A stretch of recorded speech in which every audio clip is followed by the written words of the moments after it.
minutes. The Honourable Minister of Justice and Solicitor General. Thank you very much, Mr. Speaker. It's my privilege today to rise to speak about Bill 2, the Alberta Accountability Act. Bill 2 includes amendments to the Conflicts of Interest Act, the Public Service Act, and the Lobbyist Act, Mr. Speaker. The legislation is part of a package that will help restore public trust, improve accountability, and end entitlements.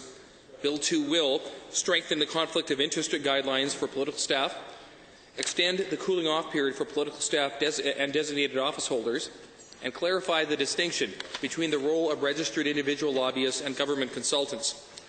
Mr. Speaker, complementing the legislation will be two Treasury Board directives that will eliminate sole source contracts except in exceptional circumstances and restrict severance packages for political staff. With the Alberta Accountability Act, we will hold this government and all subsequent governments to the highest possible standards of public service. Mr. Speaker, as someone who grew up in another province that was rocked by what may have been the worst provincial political scandal in Canadian history, I feel very strong about the changes being made. Of course, I'm speaking about 14 MLAs, members of two different parties, Mr. Speaker, that had fraud allegations against them. This scandal shook many people in the province and the whole country, and it did help form my views of government and public service and accountability of elected officials. I recall, Mr. Speaker, when I was finishing my first university degree, many of us talking where we would like to be in our careers, and I said I might want to be an MLA. And it really shocked me what the response was from so many people. People thought that MLAs were dishonest. People thought that oh, they're all a bunch of crooks.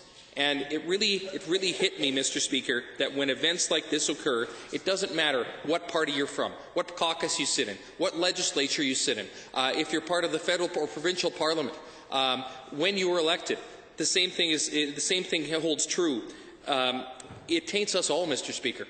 When one individual member has ethical consideration, it taints us all, and it doesn't matter where you come from or what your story is.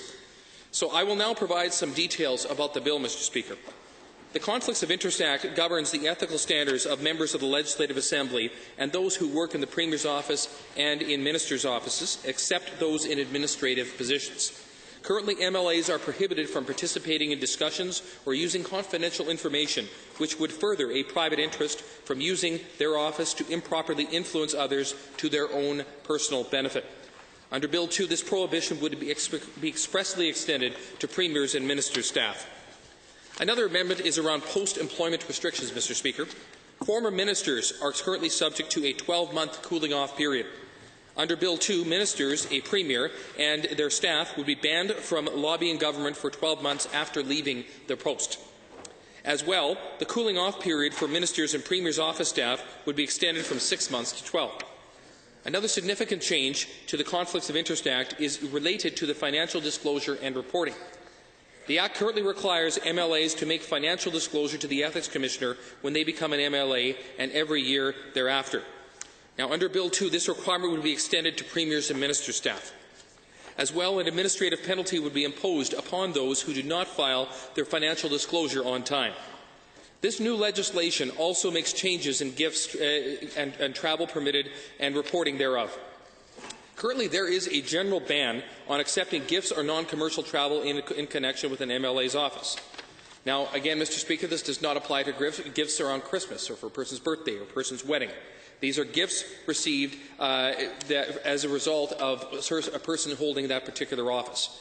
Now, there are certain exceptions, such as gifts received as a matter of protocol. It's also worth noting that if a $200 gift is repeated multiple times throughout a given year, that it may cease to be a protocol gift. With Bill 2, more detail is provided about when an MLA may accept a gift in a protocol situation and includes additional reporting requirements about gifts. The exceptions allowing travel on non-commercial flight have also been revised. The new rules are similar to the federal model under the Federal Accountability Act, Mr. Speaker. With Bill 2, public disclosure of all non-commercial travel is required within 30 days of when the travel occurred. With Bill 2, there will also be amendments regarding the authority and operations of the Ethics Commissioner. And this includes expanding the authority to oversee financial disclosure, conflicts of interest, and post-employment restrictions for deputy ministers, senior officials, and premiers and ministers' staff. providing legislative authority to ensure members are reimbursed for the cost of transferring a mortgage, line of credit or other account from the Alberta Treasury branches to another financial institution, providing authority to prescribe the form and manner of disclosure statements, providing authority to post public disclosure statements on the Ethics Commissioner's website, providing authority to approve alternative arrangements with safeguards for business investments, and providing authority to approve investment arrangements with appropriate safeguards for publicly traded securities as an alternative to blind trusts, providing for greater investigative powers for the Ethics Commissioner, such as the authority to call witnesses and compel production of documents, and providing authority for an Ethics Commissioner from another jurisdiction to investigate if the Alberta Ethics Commissioner has a conflict or for whatever reason is unable to act. These amendments reflect input from both the Ethics Commissioner and the Conflicts of Interest Review Committee, and I thank them for their help in this consultation. I will now provide information about amendments proposed to the Lobbyist Act. The current legislation recognizes lobbying as a legitimate activity and that such activities are intended to be transparent, and as such, lobbyists are required to register. The current Act also permits a person or others associated with that person from lobbying and providing paid advice to government or prescribed provincial official on the same subject matter at the same time. Under Bill 2, a person would be prohibited from lobbying and providing paid advice to a government or a prescribed official on any subject matter at the same time, Mr. Speaker.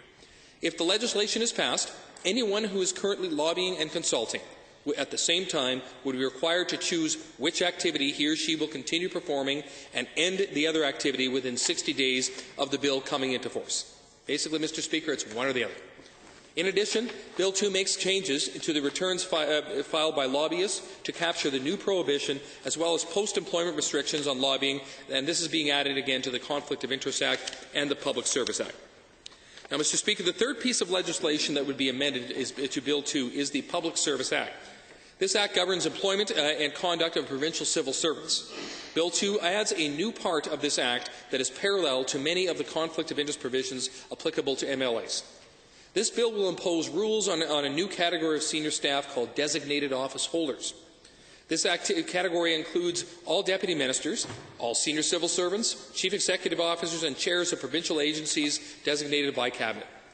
Designated office holders would be subject to a conflict of interest rules which prohibit participation in discussions or using confidential information to further a private interest, using confidential information to further a private interest, and using their office to improperly influence others for their own benefit. Designated office holders who are public servants would also be restricted from holding publicly traded securities except in a blind trust or of a similar investment arrangement.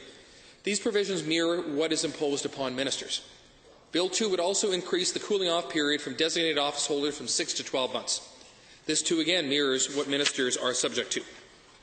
Mr. Speaker, exceptions to this rule will be permitted for civil servants to compete for another role within the public service or for a chair of one provincial board to be hired to chair another provincial board.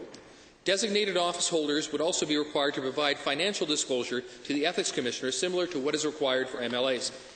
There is also a new administrative penalty available to those who file their disclosure documents late. The Ethics Commissioner would be responsible for overseeing these new requirements and investigating and reporting on any potential breaches. Mr. Speaker, I'd like to make a few final points before I take my chair. It's important to note that these significant changes to legislation, but at the same time, it is not the end of these changes being made by government.